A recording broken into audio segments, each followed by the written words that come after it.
Indian Navy Chief Admiral Karambir Singh made a low-profile 3-day visit to Russia recently. According to one source, the trip was mostly about submarines. Interestingly, Russia made a formal offer for the sale of 3 Kilo class conventional submarines to India at a token price of 1 rupee. In a presentation made to Admiral Singh, the Russian side said it wants India to pay only for the approximate $250 million or 1,857 crore rupees refit cost of each boat.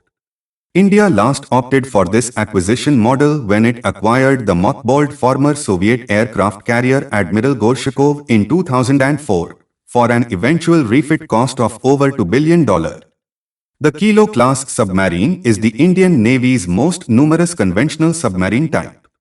It acquired 10 units from the Soviet Union and Russia between 1986 and 2000. It is now down to just 7 kilos. One was lost in a 2013 accident, a second unit transferred to the Myanmar Navy last year, and a third unit laid up for decommissioning this year.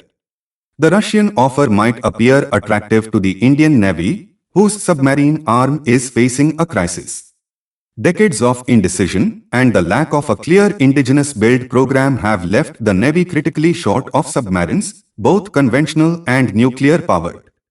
Aware of the delays in the P-75I project, the Navy has, over the last few years, decided to extend the service lives of its existing submarines. It has sent 3 Kilo-class submarines for a second deep refit, which will extend their service lives by 15 years. A fourth submarine is awaiting a decision on a refit. 3 or more second-hand submarines might just bridge the gap this decade. The 3 kilos on offer are all over 30 years old, are soon to be retired from the Russian Navy, but an additional refit can add 10 more years to their hull. Russia has a fleet of 13 former Soviet kilos built between 1988 and 1990, so more hulls could potentially be on offer. Because they belong to a type it already operates, the Navy will not need to create new infrastructure, revise crew training, or acquire new missiles and torpedoes.